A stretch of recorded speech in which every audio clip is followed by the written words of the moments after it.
Muy buenas noches, bienvenidos nuevamente a su programa Agenda País, un programa creado por la Universidad Tecnológica con el propósito de discutir los problemas más importantes que aquejan a la sociedad salvadoreña desde una perspectiva académica. En esta oportunidad vamos a abordar un tema novedoso denominado repercusiones del modelo consumista en la salud y en la economía salvadoreña. Para saber de qué se trata este tema, vamos a compartir, como en todas las ediciones, un breve reportaje. Repercusiones del modelo consumista en la salud y en la economía salvadoreña. Uno de los principios básicos del desarrollo es que la producción y el ingreso deben preceder al consumo. Por el contrario, cuando la población de un país antepone el consumo a la producción y a los ingresos, el resultado es una sociedad consumista que arruina las finanzas de las familias y deteriora la salud de las personas. Esto está ocurriendo hoy en El Salvador, a tal punto que somos uno de los 10 países del planeta en los que el consumo excede a la producción. Esto es el resultado de un modelo económico que, además de apostarle al libre comercio, sustituyó los incentivos a la producción por subsidios al consumo. El problema, sin embargo, no es el consumo, sino el consumismo, que, aunque se parecen, no son lo mismo. El consumo es la acción y efecto de consumir bienes y servicios para satisfacer necesidades básicas y otras secundarias. El consumismo, a diferencia, es la acumulación, compra y consumo de bienes y servicios no esenciales, así como la tendencia al consumo excesivo e innecesario de bienes y servicios, aunque sean esenciales. En El Salvador, el consumismo se expresa en el gasto creciente en una diversidad de rubros tales como celulares, videojuegos, plasmas, comida rápida, alimentos enlatados, bebidas azucaradas, ropa de marca, tratamientos de belleza, viajes y hasta comida para mascotas.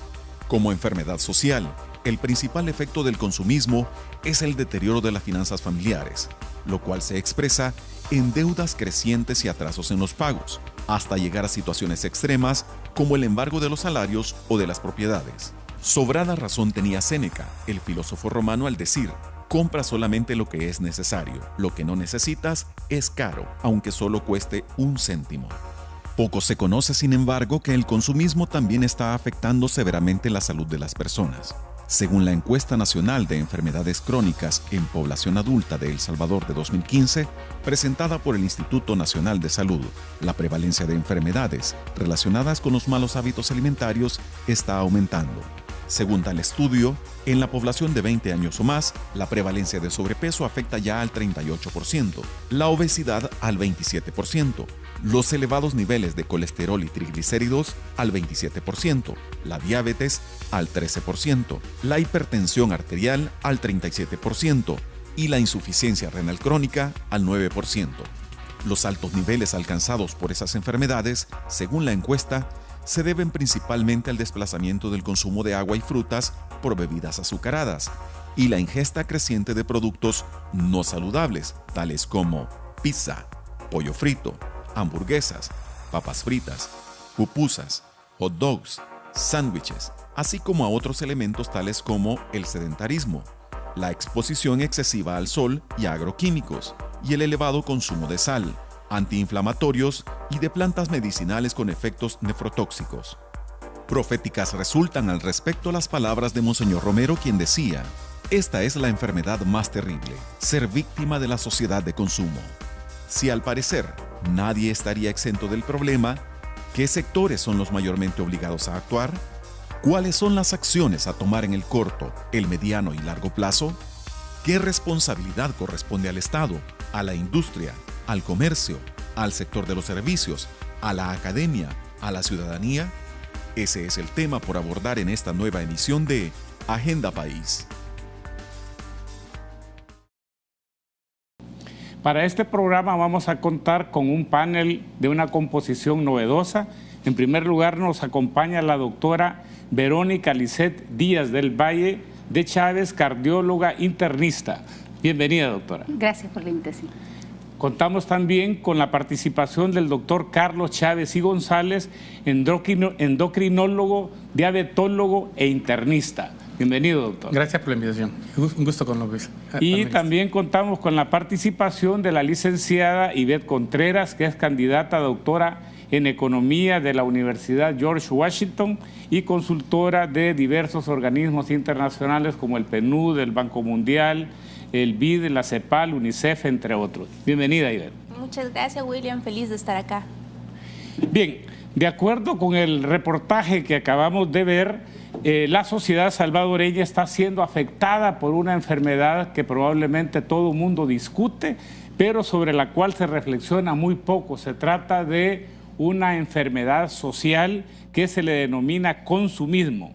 Esta enfermedad social, tal como señalaba el reportaje, tiene como tres grandes implicaciones. La primera está relacionada al impacto que tiene en la economía en su conjunto o en lo que los economistas denominamos la macroeconomía. Y esto básicamente se expresa pues en que desde hace ya varios años la economía salvadoreña se caracteriza por que el consumo supera a la producción. Y obviamente al superar el consumo a la producción, esto trae como consecuencia, decía, que las tasas de ahorro sean relativamente bajas, que las tasas de inversión sean también bajas y que haya también una tendencia a consumir más productos importados que productos nacionales, trayendo como consecuencia una baja capacidad de generación de empleos y volviendo sobre todo pues a la población joven altamente vulnerable a incorporarse en actividades irregulares, ¿verdad?, como las pandillas, o inclusive pues a emprender la aventura cada vez más peligrosa de la migración. El segundo impacto que señalaba el reportaje señalado al impacto sobre las finanzas familiares. Y esto pues porque al ser víctimas del consumismo, las familias tienden de nuevo pues a consumir más de lo que perciben de ingresos, por consecuencia a que sus deudas tiendan a crecer. Esto también las coloca en una situación de vulnerabilidad y tener que contratar créditos a tasas de interés cada vez más elevadas y de alguna manera también coloca a toda la familia en una situación de tensión, ¿verdad?, porque sienten que lo que ganan no les alcanza. El tercer impacto está relacionado sobre la salud de las personas y por eso es importante la participación, en este caso, pues, de dos prestigiosos médicos, ¿verdad?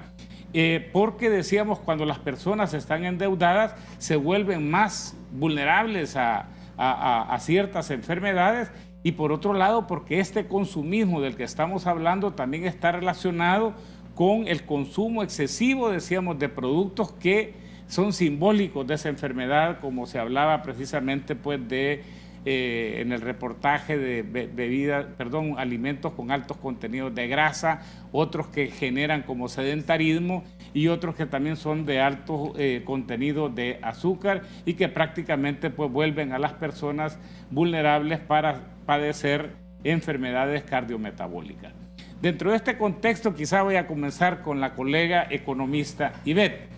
¿Será cierto que cuando se tienen altos niveles de migración y de remesas el consumo es inevitable? Lo digo pues porque a veces se tiende a responsabilizar a las migraciones como la causa principal del consumismo. No, no es inevitable. Puede ser que sí las remesas contribuyan y generen una tendencia hacia el mayor consumo, pero al final la decisión de las personas y también de las políticas públicas puede cambiar este detalle. No necesariamente que nosotros estemos recibiendo remesas es malo per se o genera algunos incentivos negativos. Todo lo contrario, se pueden optimizar para lograr comenzar una cultura de ahorro, que no se ha hecho, pero que sí se puede comenzar. Y ¿qué se puede hacer a nivel macroeconómico para hacerle frente a este consumismo?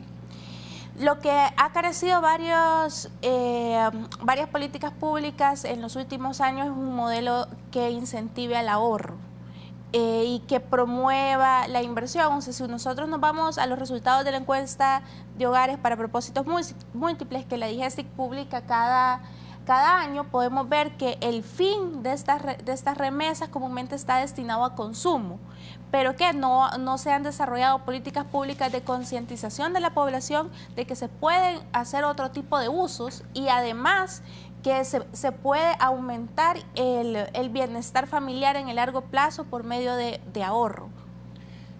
Doctor Chávez y González, ¿podría explicarnos cómo es que el sedentarismo y el consumo excesivo de ciertos productos altos en grasa o en azúcar deteriora la salud de las personas?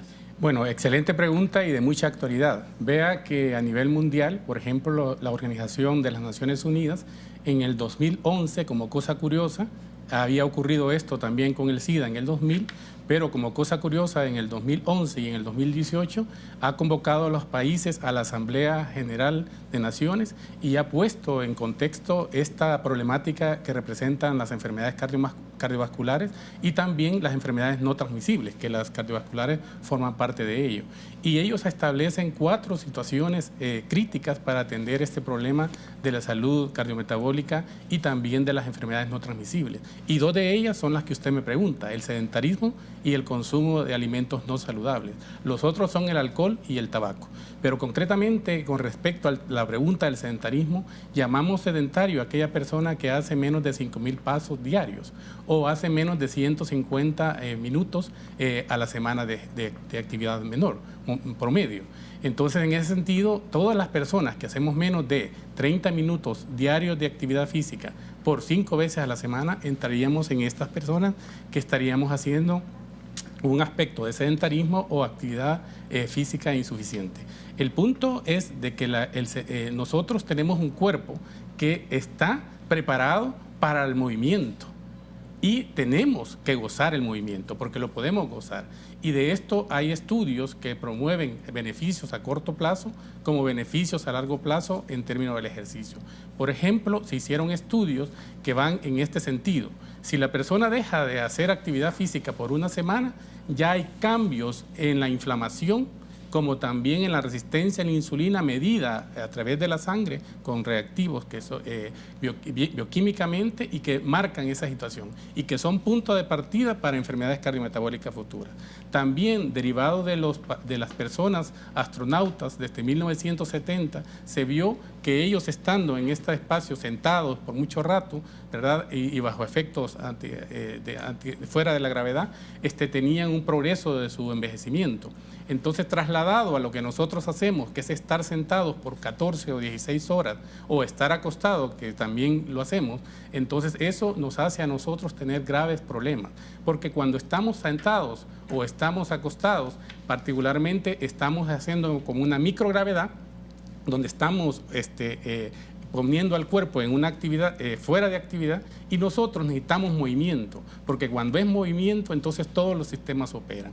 Inmediatamente cuando el músculo se activa, nosotros consumimos la glucosa que circula en la sangre, consumimos los triglicéridos, consumimos los ácidos grasos. Por tanto, el que nosotros no tengamos ese beneficio nos lleva a consecuencias mayores.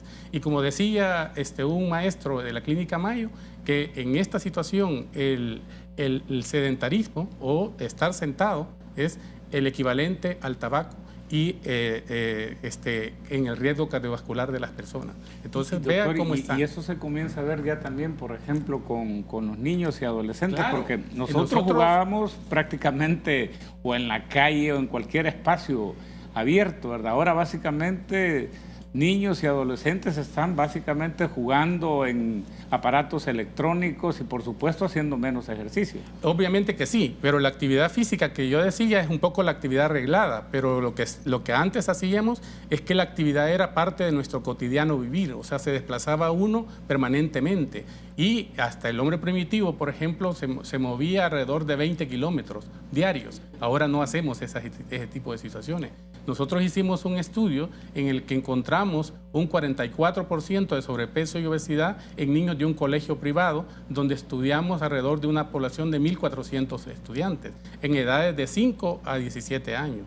Sin embargo, esta situación, esta problemática no se deja ver por los tomadores de decisiones. Y como usted bien dijo, con respecto también a las comidas, nosotros estamos teniendo en los supermercados, por decir en genérico y en todas las tiendas, un 90% o más de porcentaje de productos que tienen por encima de lo permitido en términos de sal, en términos de azúcares, en términos de calorías totales y en términos de grasas saturadas y grasas trans. En cuanto a las grasas trans, afectan la salud porque obviamente son las implicadas con la aterosclerosis y debe haber 0% de esas grasas como tal. O sea, desde que nos comemos un bollo industrial o que nos comemos cualquier producto industrial, nosotros ya estamos incorporando grasa trans y debe estar el 0%. Y la grasa saturada, que es la grasa que viene del animal, entonces esa grasa está alrededor de un 10%. O sea, se puede consumir grasa derivada de animal, pero hasta un 10%, y eso por lo menos las nutricionistas lo pueden establecer en un plan de dieta para la persona y establecer para estos pacientes. El otro grave problema es el consumo de sal. La sal está desmedida. Por ejemplo, si una persona consume más de 5 pupusas al día, ya consumió más de su requerimiento de sodio, que son 2.500 miligramos. Si consume más de 4 porciones de pizza, ya está también completando y rebasando la cantidad de sodio en la dieta. Y si consume una hamburguesa con papas, ya me está consumiendo más de lo requerido. Entonces, en este sentido, esto se ha visto exponencialmente relacionado con hipertensión arterial y lo que usted señalaba, la hipertensión vinculada con insuficiencia renal crónica, obviamente acompañado a la diabetes como causa también. Bien, vamos entonces en este momento a ir a un corte y después seguimos con la doctora.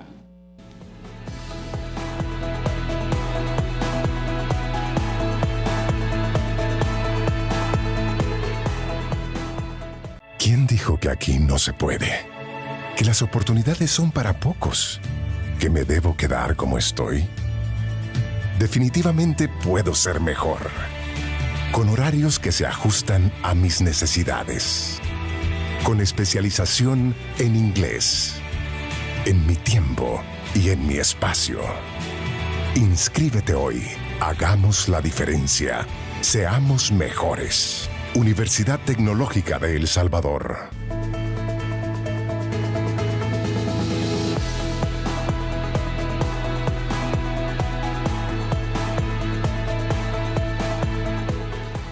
Bien, vamos a continuar ahora con la doctora Díaz del Valle. El doctor Chávez y González nos decía que una de las características de estas enfermedades es que son silenciosas.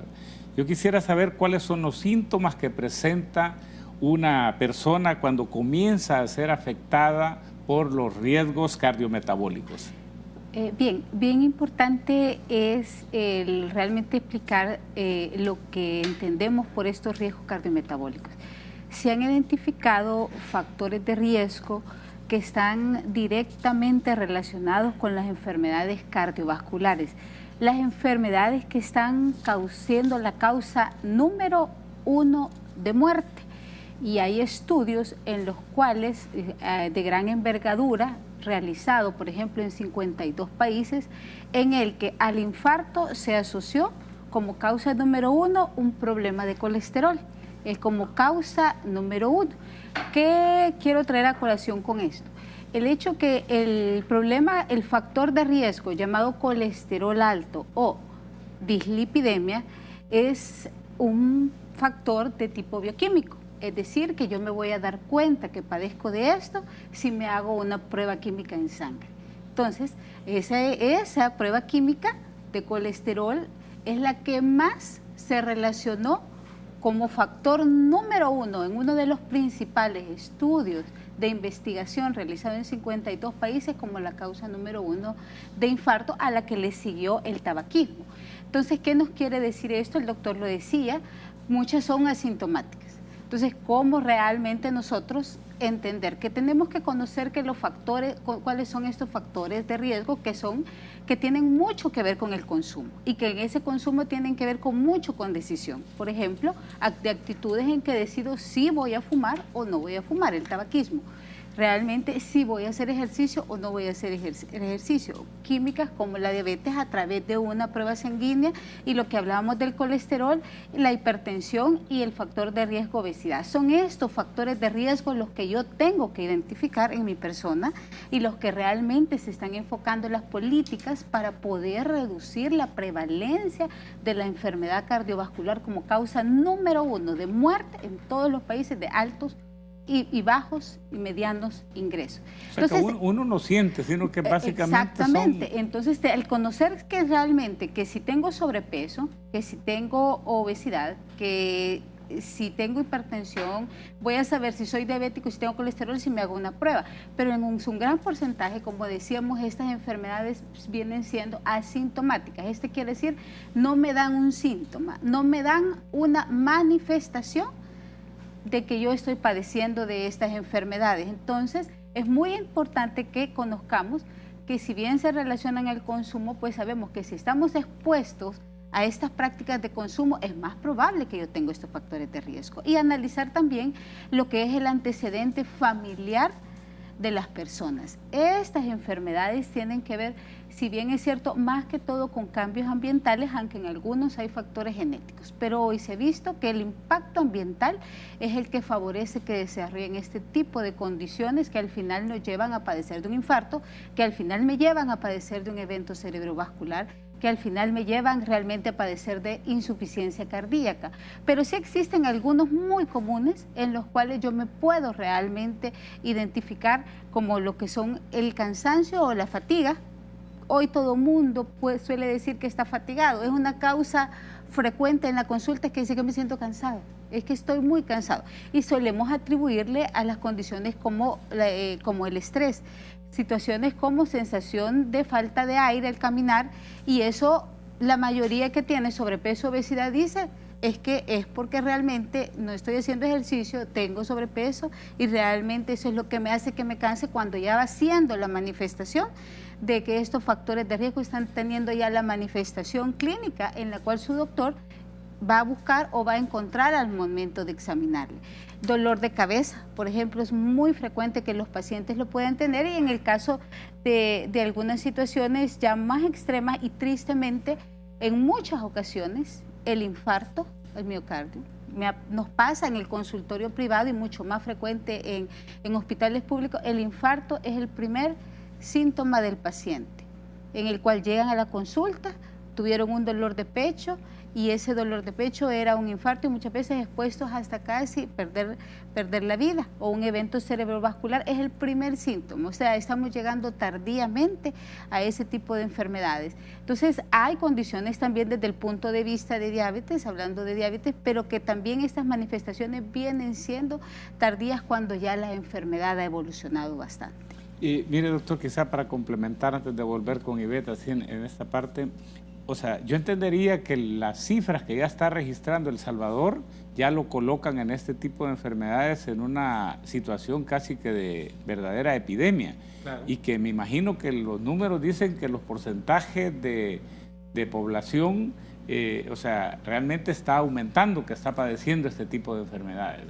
La verdad es que las enfermedades cardiometabólicas ocupan el número 1 en el mundo, a excepción de África, donde la epidemia por VIH o SIDA sigue teniendo un cobro importante. Pero de ahí en todos los otros países es la enfermedad cardiometabólica o las enfermedades no transmisibles en general. De hecho, estas acuñan el término que le dan en llamar enemigos silenciosos, que comienza con la hipertensión, ¿verdad? Y luego se va, que la hipertensión en sí misma, se hablan de 7 millones de personas que mueren en el mundo relacionado con la hipertensión. Y El Salvador tiene la cifra de 34% de personas hipertensas en adultos.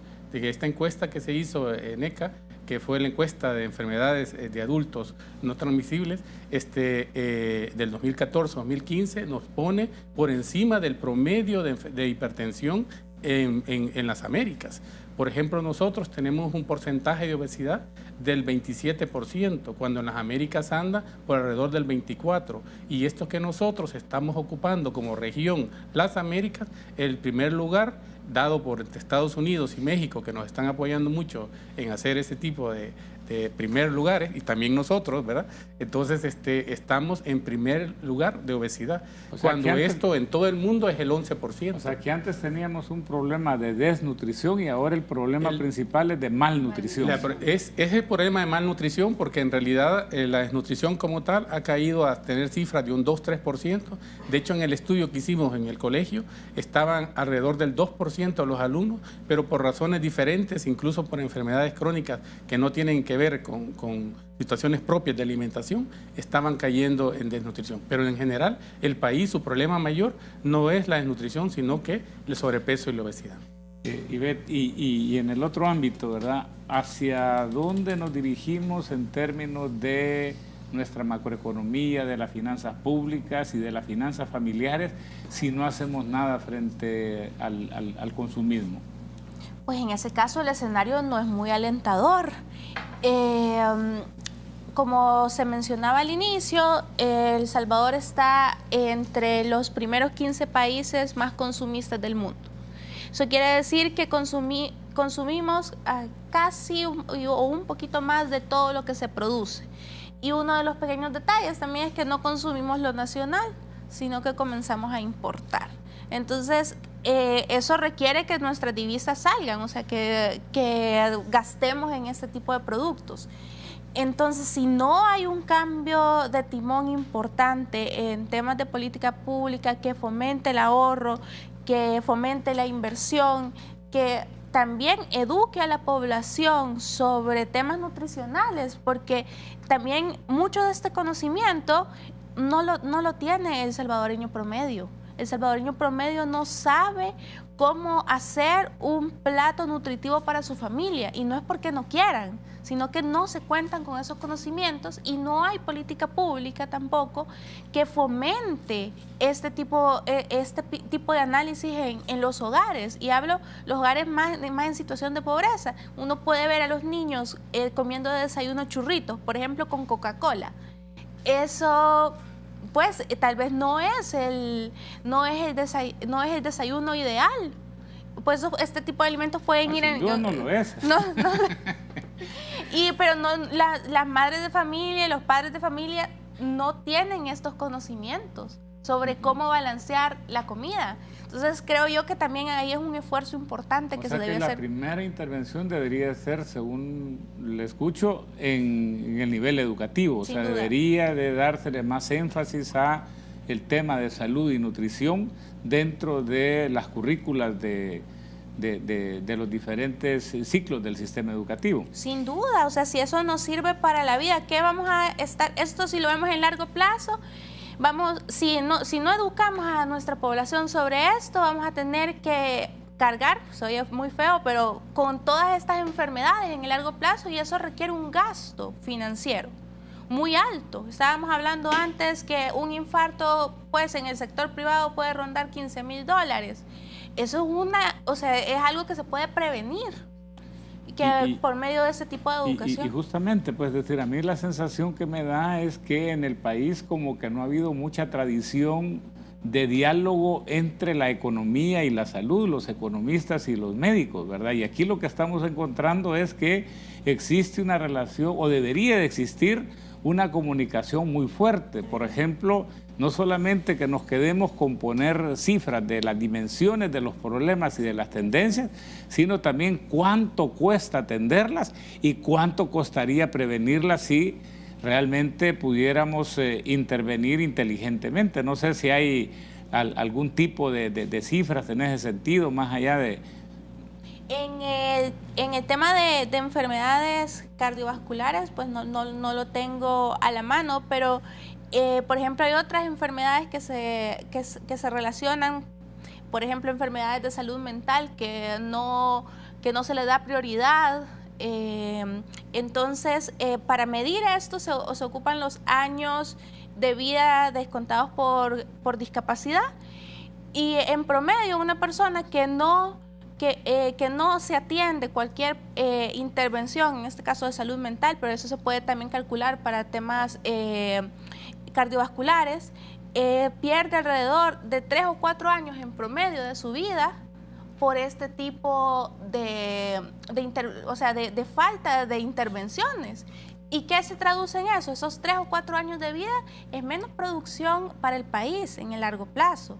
O sea, eso también hay que ver, o sea, sí lo debemos ver en micro desde la perspectiva de la persona que le hace daño, pero también macroeconómicamente le hace daño al país, porque estamos perdiendo productividad de la gente para lograr un mejor objetivo. Bien, quiere hacer un comentario el doctor Chávez y González, pero me dice que vamos a ir a pausa y vamos a comenzar con él en nuestro próximo bloque.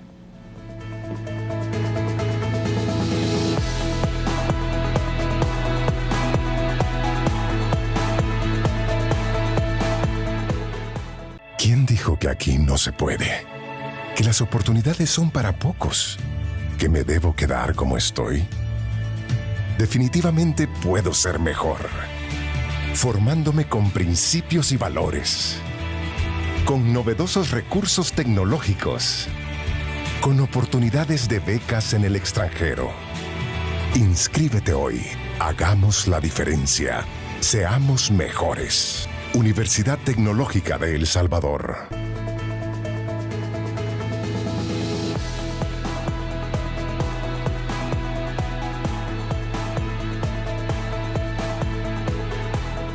Bien, doctor Chávez González, usted quería hacer un agregado a la respuesta. Hay cifras también del tema económico y su impacto digamos, en la salud cardiometabólica. Y lo que ella señalaba sobre los años de vida. Por ejemplo, diabetes impacta en acortamiento de años de vida de 8 a 10 años en la persona. Estoy hablando de diabetes no controlada. Y las enfermedades cardiometabólicas en general hacen vivir a la persona con la enfermedad alrededor de 10 a 15 años. O sea que toda esta situación es un impacto económico importante, como usted bien decía, en el individuo, en la familia, en la comunidad y en la sociedad en general. Y quizá continuando, ¿verdad, doctora? Desde el ángulo de la medicina, ¿qué se puede hacer para prevenir estas enfermedades cardiometabólicas? ¿Bastará con hacer campañas educativas o incluso desde el ámbito estrictamente de la ciencia de la salud? ¿Es posible hacer algo más? ¿Qué recomendaciones daría usted?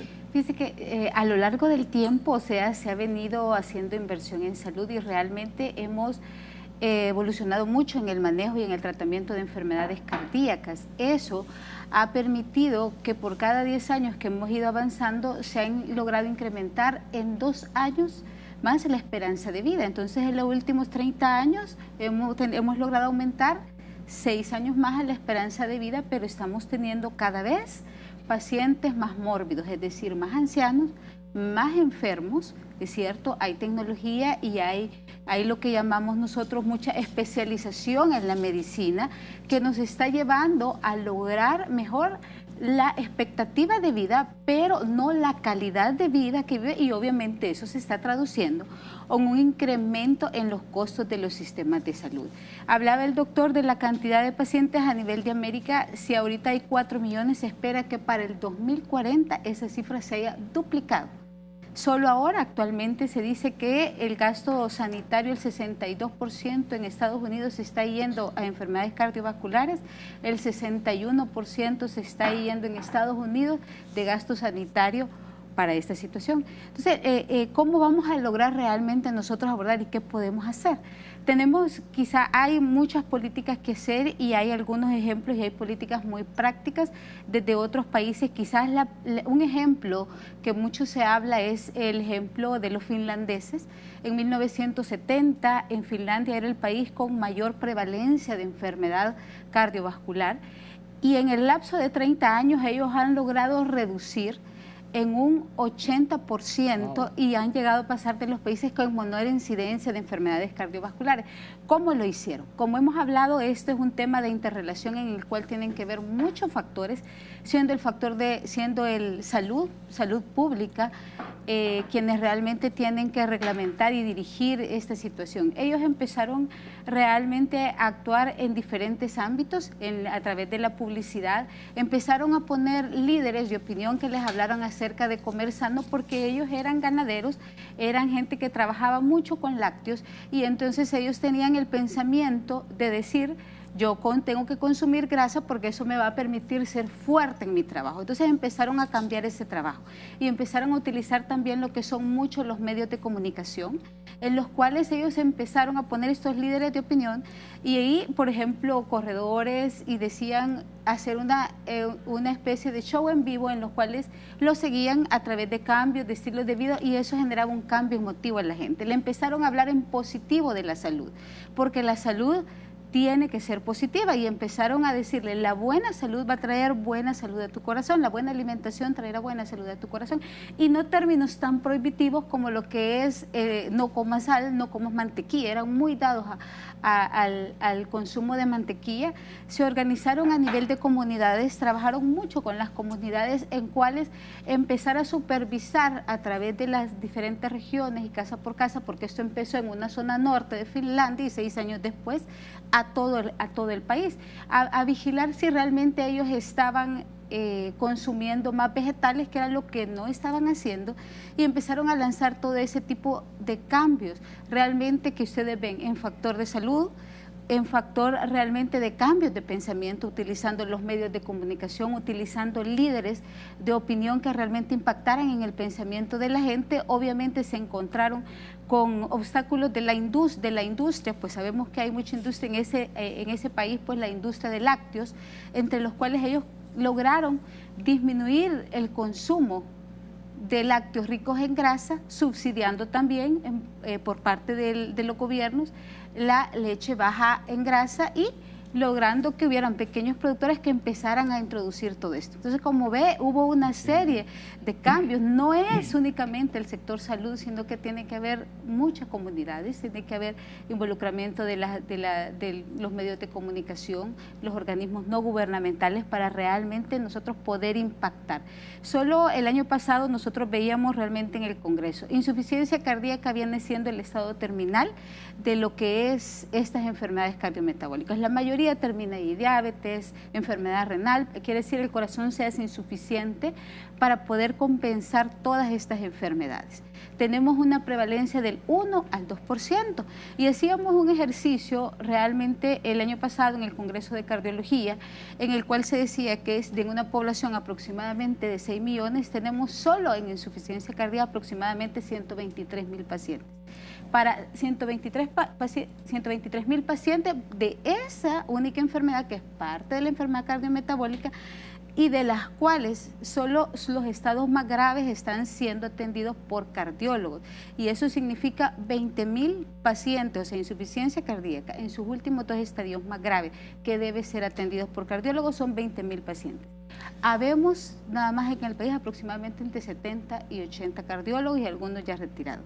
Es insuficiente a nivel privado e insuficiente realmente a nivel público, realmente lo que requiere para hacer esto. Entonces es importante que retomemos ejemplos de otros países y se empiece realmente a trabajar en ese tipo de políticas. ¿Alguna recomendación adicional, doctor? Fíjese que importante, por ejemplo, informes del Banco Mundial establecen de que cuando reducimos un 10% la enfermedad cardiovascular, es decir, las muertes por infartos y enfermedad cerebrovascular, eso ahorra en el PIB mundial alrededor de 25,000 millones de dólares.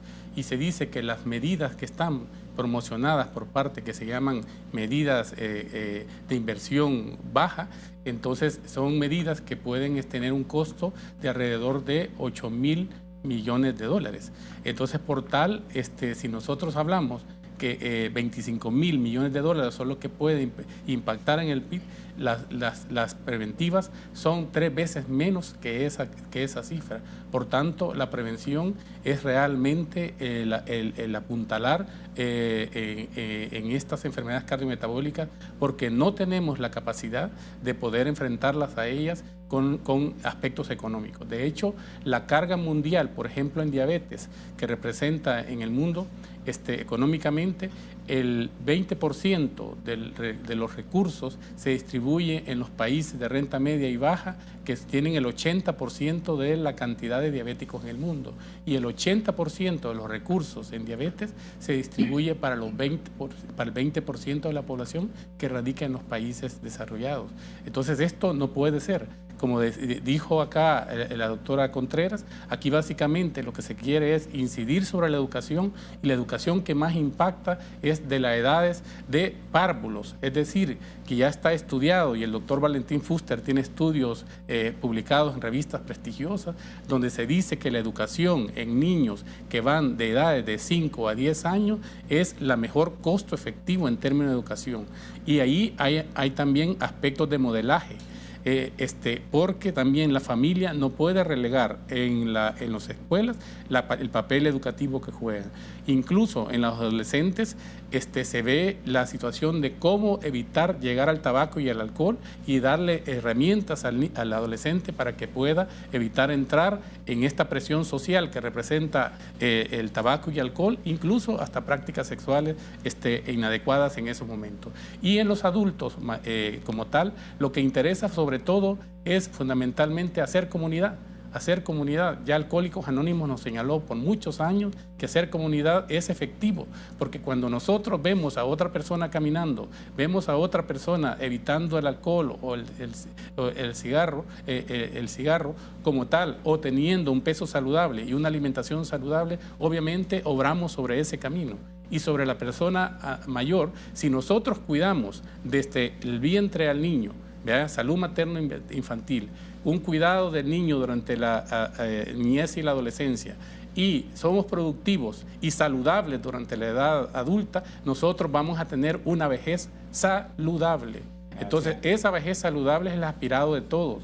Es el grupo etario que más está creciendo. Por tanto, si tenemos un grupo etario que va creciendo en el mundo, y El Salvador no es la excepción, y estamos enfermos con edad productiva como tal, ¿qué va a ser de nuestra vejez? De hecho, la opinión de la Organización Mundial de la Salud es acortar 1/3 de la muerte prematura, que es personas entre 30 a 70 años. Muchas gracias. Bueno, hoy vamos a irnos al otro ángulo, ¿verdad? Bueno, ¿qué se puede hacer? Entonces, así como estamos viendo aquí recomendaciones desde el ángulo de la salud, desde el ángulo de la economía, Ivette, ¿qué es lo que se puede hacer? Alguna gente dice, mire, lo más apropiado es de nuevo hacer campañas educativas, o algunos dicen, mire, hay que promover políticas de ahorro programado porque es una manera de que la gente gaste menos, o inclusive hay gente que dice, miren, hay que ponerle impuestos específicos a los productos simbólicos del consumismo, así como hay impuestos específicos, dicen, para el tabaco y para alcohol, debe de haber también para esos otros productos que también están afectando la salud de las personas. ¿Qué opina usted? Pues en primer lugar yo diría que para cualquiera de estas propuestas hay que medir el impacto, o sea, no necesariamente tenemos que implementar una política en grande en todo el país y así solo esperar lo bueno, sino que midamos el impacto de este tipo de intervenciones antes de continuar. Pero también no hay que reinventar la rueda, o sea, la Organización Mundial de la Salud también tiene una sección de recomendaciones específicas para países como el nuestro, para hacer políticas de educación, y como bien mencionaba el doctor Chávez y González, una buena intervención es al inicio del ciclo de vida de los niños, pero no solo para los niños, sino para el hogar también, que el hogar entienda y vea que hay otras maneras de hacer las cosas que puede garantizar su bienestar en el largo plazo. Es difícil porque tenemos un país con 7 años de escolaridad promedio, esa es nuestra realidad, pero poco a poco, invirtiendo en los más jóvenes, podemos llegar a este anhelado ideal de una vejez saludable. Ahora, pero habría que pensar también en disuasivo. Por ejemplo, hay toda una gran teoría que hay por qué, por ejemplo, hay que gravar al tabaco, por qué hay que gravar las bebidas alcohólicas. Mi pregunta en esto es, ¿habrá también necesidad? Yo creo que sí. En el caso de nuestro país, o sea, también hay que pensar que locura es hacer lo mismo y esperar resultados contrarios. O sea, en todos estos años hemos estado haciendo lo mismo ¿Y qué podemos ver? Podemos ver ahora malnutrición en nuestros niños, obesidad, tendencia a todas estas enfermedades no transmisibles. Entonces, sí, en mi opinión, sí considero importante grabar aquellos artículos de consumo que no le están generando un bienestar a la población. De ahí el porcentaje pues, de gravamen es de discutir, pues, pero los precios son señales de información. Entonces, si no los alteramos, no vamos a poder cambiar esa realidad. Doctor, para el 2014, México implementó una política en la cual ellos aumentaron los impuestos a los que son las bebidas azucaradas en un 10%. Y tenían ellos una proyección esperada de disminuir en un 10% la prevalencia de diabetes. Y realmente llegaron ellos a demostrar que se obtuvieron resultados hasta de un 12% de reducción en la prevalencia. Es cierto que hay ejemplos también en Chile en los cuales también el obligar a la educación a través de un etiquetado con alarma, es decir, le ponían a los alimentos ricos en sal, ricos en grasas, estaban obligados a poner una alerta como especie de semáforo enfrente del producto, y lo cual empezaron a ver ellos reducciones también en lo que es la prevalencia de las enfermedades. O sea, hay una serie de disposiciones, hay reglas o regulaciones que tienen que realmente ver sobre todo a este tipo de consumo que realmente no está trayendo beneficios, sino todo lo contrario para nuestra salud. Bien, vamos nuevamente a una pausa comercial y regresamos con el cierre del programa.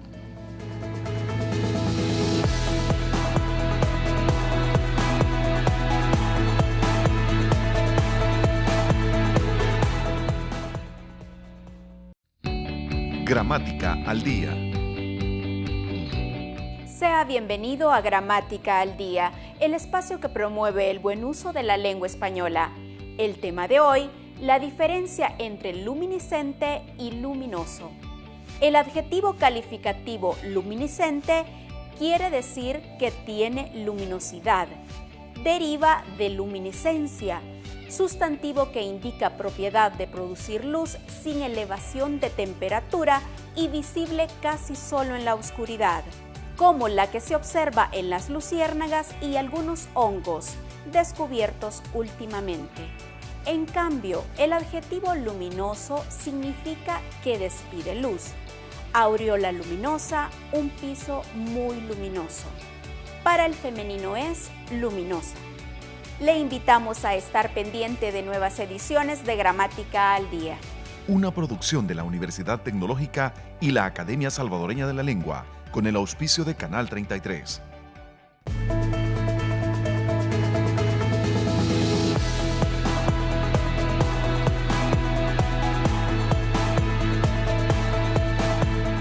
Bien, creo que Ivette quería hacer alguna recomendación adicional y también tendríamos un pequeñito espacio por si los doctores también quisieran hacer alguna recomendación adicional. Yo solo quería comentar que como en línea al ejemplo que la doctora mencionaba, también es importante tomar en cuenta la economía del comportamiento para este tipo de intervenciones. O sea, necesitamos saber si la intervención en efecto puede cambiar un comportamiento, y para eso necesitamos documentar. Ya no puede ser solo que se nos ocurra que suena bien, sino que necesitamos documentar, como bien en el ejemplo de México que ella mencionaba. De mi parte, estas acciones que se pueden implementar en los países no deben ser vistas como parte de una política de gobierno. Tienen que ser una política de Estado, porque son situaciones, como hemos visto, proyectadas a 20, 30 años, porque son cuando se logran los beneficios. Por tanto, una situación clientelista política, esa no nos ayuda para nada. Y creería que hay en suficiente institucionalidad desde el Ministerio de Salud hasta una Defensoría del Consumidor. Hay apartados de ciencia y tecnología que pueden hacer aplicaciones muy prácticas para llegar a la comunidad, y así puedo mencionar muchas instituciones que si se hace un grupo interdisciplinario con intenciones genuinas ¿verdad?, puede lograrse una política para la salud cardiometabólica o de enfermedades no transmisibles que sea importante. Si acaso no está, el problema está de que esto, como se apareció en Finlandia, tiene que haber músculo, un músculo que sea enérgico y que genere una condición de cambio, porque esto es un cambio cultural. Porque si bien es cierto, nos dicen siempre que la salud y la educación son pilares, pero en épocas de crisis se vuelven un gasto. Y entonces esto que sabemos que es pilar, entonces ¿a dónde está? Solo parte de una utopía. Y sí lo es. Doctora, ¿algo más que quisiera agregar?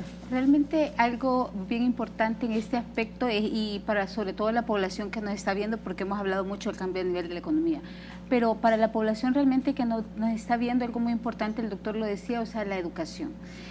Los adultos difícilmente cambiamos. Entonces son los niños en los que tenemos que empezar a cambiar, porque se ha demostrado que de ahí empiezan los cambios a nivel de nuestras arterias que van a generar este tipo de enfermedad. Debe de haber un interés genuino, como decía el doctor, realmente por lograr realmente esta prevención, y para aquellos que padecen de algún factor de riesgo cardiovascular, la búsqueda constante de chequeo en cuanto a su edad. Ya hablaba el doctor desde la edad de los jóvenes, 30 años, antes era mucho después, cada vez esto se va acercando más, empezamos a tener ya las manifestaciones, es decir, los cambios se dieron antes, pero las manifestaciones empiezan a ser desde los 30 años.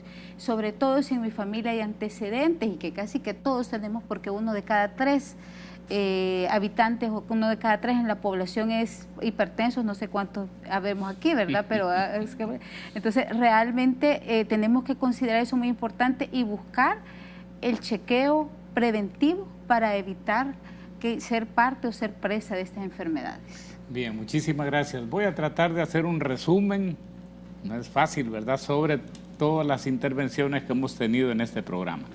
La primera, diría yo, es que el consumismo es una enfermedad social que está afectando severamente, decíamos, la economía del país, las finanzas familiares y la salud de las personas. En segundo lugar, es que aunque a nivel popular parece haber bastante conciencia sobre la enfermedad, casi no se está haciendo nada para combatirla. La tercera idea es que si no se hace nada, decían, los problemas ocasionados por esta enfermedad van a tender a profundizarse tanto en el ámbito de la salud como en el ámbito de la economía. Más personas enfermas significan, decía, más presión sobre las finanzas públicas y mayor malestar sobre la población. En cuarto lugar, es que hay necesidad de un diálogo fuerte entre políticos, médicos y economistas para diseñar las políticas que permitan hacerle frente a este problema. La doctora decía, me llamó mucho esa frase que decían, estamos viviendo más porque la esperanza de vida de la población está aumentando, pero estamos teniendo menor calidad de vida. El quinto mensaje es que esta enfermedad no es exclusiva de El Salvador, es decir, que hay que aprovechar las lecciones aprendidas de otros países, y eso creo yo que es como el mensaje quizá más importante, ¿verdad? Que apropiadas es posible revertir la tendencia de esta enfermedad. El caso de Finlandia, decía, arroja una diversidad de lecciones que podrían ser incorporadas en el caso de El Salvador y que están relacionadas, decía, a establecer alianzas también con terceros, ¿verdad? Por ejemplo, en este caso, los medios de comunicación para lanzar campañas, decíamos, y también que era importante el fortalecimiento de las comunidades saludables, ¿verdad? Se ponía el ejemplo de los alcohólicos anónimos, de los atletas, y por supuesto, pues uno puede establecer una diversidad de grupos de personas interesados en tener una vida saludable. Y yo diría, pues, o sea, que quizá el último mensaje que quedaba quizá ya al final de las recomendaciones que hacían es que la prevención es altamente rentable, que gastaríamos, decía el doctor, quizá 1/3 de lo que ahora estamos gastando en atender, en este caso, pues, o sea, las enfermedades ocasionadas, ¿verdad?, por el consumismo, así hiciéramos acciones preventivas oportunamente. Así es que sin más quiero agradecer a Ivette Contreras, a la doctora Verónica Lisset Díaz del Valle, al doctor Carlos Chávez y González, por habernos acompañado en este programa que realmente yo lo considero muy novedoso, ¿verdad? Y por supuesto les invitamos a seguirnos a través de las redes sociales y a vernos en el próximo domingo en el abordaje de un nuevo tema. Muchísimas gracias. Gracias.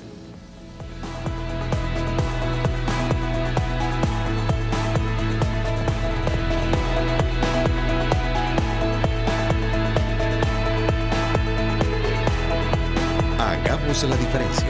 Seamos mejores. Universidad Tecnológica de El Salvador.